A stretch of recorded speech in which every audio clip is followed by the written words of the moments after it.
बिस्मिल्लाहिर्रहमानिर्रहीम। शुरू करता हूँ अल्लाह के पाक नाम से जो बहुत बड़ा मेहरबान नहायत रहने वाला है। दोस्तों, बहनों, भाइयों, बुजुर्गों, अस्सलाम वालेकुम। हम अपने बयानात के सिलसिले में आपको खुशामदीद कहते हैं और आज का बयान नंबर 42 है, जिसमें हम बयान कर रहे हैं सूरह यूनुस काफिरों के इंजाम को कैसे बयान करती है। तो बहनों, भाइयों, दोस्तों और बुजुर्गों, हमारा मकसद कुरान पाक और सुन्नत से सीखना और सिखाना है, तारीख पर गौर करना और इलाही रहनुमाई से मसाइल का हल तलाश करना है। अल्लाह ताला हमारे इस बयान को नफा बख्श और तमाम दिलों के लिए नूर का जरिया बना दे, आमीन। सूरह यूनुस कुरान पाक का 10वां बाब, ईमान कुफर और इन दोनों इंतखाबों के बाद होने वाले नताइज के मौज़ूआत को ताकतवर तरीके से बयान करती है। इस सूरह के मरकजी असबाब में से एक लोगों का इंजाम है जो अल्लाह ताला का इनकार करते हैं, इनकी आयत का इनकार करते हैं और तकब्बर पर कायम रहते हैं। ये सूरह इंसानियत के कुफर के खतरात से आगाह करती है और आखिरत में काफिरों को मिलने वाली पेशेमानी और सजा की वाज़ह तस्वीर पेश करती है। इन तसरियात के जरिए अल्लाह ताला हमें याद दिलाता है कि कुफर सिर्फ ईमान का इनकार नहीं है, बल्कि एक ऐसा रास्ता है जो हतमी नुकसान की तरफ ले जाता है। शुरू में सूरह यूनुस लोगों की इलाही पैगाम के इनकार से खबरदार करते हैं। आयत नंबर 7 सूरह यूनुस में अल्लाह ताला फरमाता है, जिसका तर्जुमा है, बेशक जो लोग हमसे मिलने की उम्मीद नहीं रखते और दुनिया की जिंदगी से मुतमिन है और इसमें महफूज है, और वो लोग हमारी निशानियों से गाफिल हैं, इनके लिए इनकी कमाई की वजह से आग है। ये आयत इस बात की वजाहत करती है कि काफिरों का इंजाम सिर्फ अल्लाह का बराह रास्त इनकार करने से नहीं होता, बल्कि इसकी निशानियों से गाफिल रहने और आखिरत की तैयारी पर दुनिया की आर्जी आसाइशों की तरजीह देने से होता है, और इनकी गफलत और तकब्बर का नतीजा दायमी अजाब है। दोस्तों, बहनों, भाइयों, बुजुर्गों, सूरह यूनुस इस बात पर भी रोशनी डालती है कि काफिरों को क़यामत के दिन जिल्लत और खौफ का सामना करना पड़ता है।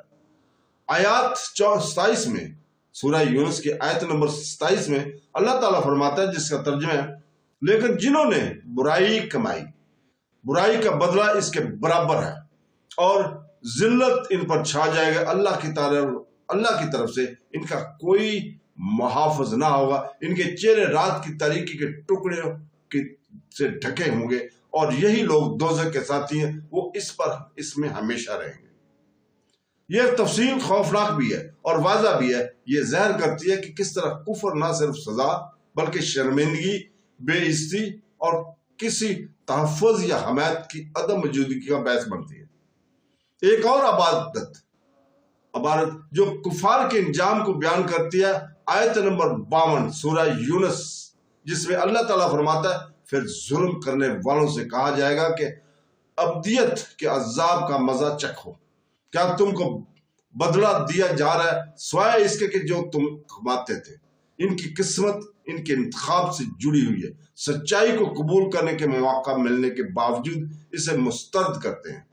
सूरह यूनुस मजीद बताती है कि जब बहुत देर हो जाएगी तो काफर पेशेमान होंगे। आयत नंबर 54 सूरह यूनुस में अल्लाह ताला फरमाता है, जिसका तर्जुमा है, और अगर हम जुल्म करने वाले के पास रोए जमीन की हर चीज होती तो वो ऐसे फिदिया में दे देता, और जब वो अजाब देखेंगे तो पेशेमान होंगे, लेकिन इनका इंसाफ के साथ फैसला किया जाएगा और इन पर जुल्म नहीं होगा। ये आयत इस बात पर रोशनी डालती है कि काफिर सजा से बचने के लिए अपना सब कुछ कुर्बान करना चाहेंगे, लेकिन ऐसी पेशकश बेकार होंगी। इंसाफ फराहम किया जाएगा और किसी के साथ नाइंसाफी नहीं की जाएगी। सूरह यूनुस में यह भी बताया गया कि काफिरों को अपनी दुनियावी जिंदगी की तंगी का एहसास इस वक्त होगा जब वो आखिरत का सामना करेंगे। आयत नंबर 45 सूरह यूनुस में अल्लाह ताला फरमाता है, जिसका तर्जुमा है, और जिस दिन वो इनको जमा करेगा, गोया वो दुनिया में दिन की एक घड़ी के अलावा एक दूसरे को पहचानने हुए नहीं रहे थे। वो लोग खसारे में पड़ गए जिन्होंने अल्लाह ताला से मुलाकात का इनकार किया और हदायत याफ्ता ना हुए। यह आयत अल्लाह ताला के इनकार करने की फजूलियत को ज़ाहिर करती है। काफिर ये जान लेंगे कि इनकी सारी दुनियावी जिंदगी अबदियत के मुकाबले में एक लम्हे से ज्यादा कुछ नहीं थी। پھر بھی انہوں نے اسے انکار اور غفلت میں ضائع کر دیا۔ سورہ یونس اس بات پر بھی زور دیتی ہے کہ کافروں کی قسم میں جھوٹے معبودوں یا بتوں سے مکمل علیحدگی شامل ہے جن کو وہ پوجا کیا کرتے تھے۔ آیت نمبر 30 سورہ یونس میں اللہ تعالیٰ فرماتا ہے، جس کا ترجمہ ہے وہاں ہر شخص کو اس کے پہلے کیے ہوئے اعمال کے لیے آزمائش میں ڈالا جائے گا اور وہ اللہ کے پاس لوٹائے جائیں گے جو ان کا حقیقی مالک ہے، اور ان سے وہ سب کچھ کھو گیا جو وہ گھڑتے تھے۔ اس سے ظاہر ہوتا ہے کہ کافروں کو جھوٹے دیوتاؤں پر بھروسہ کرنے کی فضولیت کا احساس ہوگا۔ ان کا کوئی من گھڑت سفارشی یا بت قیامت کے دن ان کی مدد نہیں کر سکے گا، وہ تنہا کھڑے ہوئے اپنے کفر کے نتائج کا سامنا کریں گے۔ نبی کریم صلی اللہ علیہ وسلم نے اپنے اقوال میں کفار کی تقدیر کو مزید واضح کیا ہے۔ صحیح مسلم حدیث نمبر 2844 میں آپ نے فرمایا، قیامت کے دن موت ایک کالے مینڈے کی صورت میں لائی جائے گی اور اسے جنت اور جہنم کے درمیان ذبح کیا جائے گا۔ پھر کہا جائے گا کہ اے اہل جنت، تمہارے لیے ابدیت ہے اور موت نہیں، اے جہنمیوں، تمہارے لیے ابدیت اور موت کا کوئی پیغام نہیں تھا۔ اس سورہ کا پیغام نہیں تھا جس میں کافروں کو عذاب کو ابدی قرار دیا گیا ہے، جس میں ان کے مصائب کا کوئی خاتمہ نہیں ہے۔ صحیح بخاری کی حدیث نمبر 6540 میں درج ایک اور حدیث میں ہے کہ رسول پاک صلی اللہ علیہ وسلم نے فرمایا، جہنمیوں سے کہا جائے گا کہ کیا تم زمین پر سونے سے فدیہ لینا چاہتے ہو؟ وہ جواب دیں گے کہ ہاں۔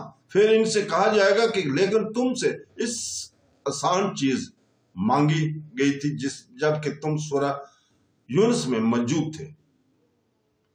سورہ یونس 54 نمبر یہ ظاہر کرتی ہے کہ کافر اپنے آپ کو دولت کے ساتھ فدیہ دینا چاہیں گے، لیکن اس طرح کی کوشش انہیں بچا نہیں سکے گی۔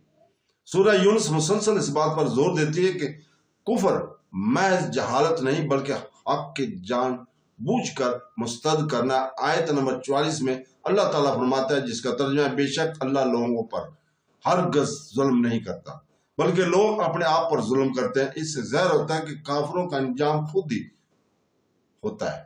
اللہ ہدایت فراہم کرتا ہے، انبیاء بھیجتا ہے اور نشانیاں ظاہر کرتا ہے، لیکن جو لوگ ان کو جھٹلاتے ہیں وہ اپنی مرضی سے ایسا کرتے ہیں اور اس طرح نتائج کا سامنا کرتے ہیں۔ سورہ یونس واضح اور طاقتور الفاظ میں کافروں کے انجام کو بیان کرتی ہے۔ اس سے ظاہر ہوتا ہے کہ انہیں ذلت، پشمانی، ابدی سزا اور جھوٹی حمایتوں کے مکمل نقصان کا سامنا کرنا پڑے گا۔ ان کی دنیاوی زندگی اس ابدیت کے مقابلے میں کچھ بھی نہیں لگتی جس کو انہیں برداشت کرنا چاہیے۔ سورہ یونس خاتیہ کے کفر تباہی کا راستہ ہے، جبکہ اللہ تعالیٰ پر ایمان اور آخرت کی تیاری امن اور نجات کی باعث ہے۔ حضرت محمد صلی اللہ علیہ وسلم کے ارشادات کی تائید میں سورہ یونس کے اسباب مومنوں کو اپنے ایمان پر ثابت قدم رہنے اور دنیاوی زندگی کو جھوٹی کشمکشوں کے دھوکے میں نہ آنے کی یاد دلاتے ہیں۔ کافروں کا انجام تمام انسانیت کے لیے ایک تنبیہ ہے کہ وہ حق کو قبول کر لیں اس سے پہلے کہ وہ بہت دیر ہو جائے۔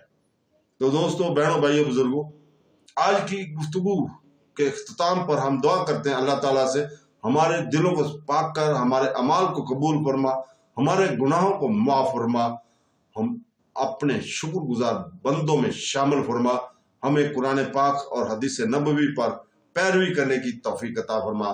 آمین ثم آمین۔ اللہ حافظ۔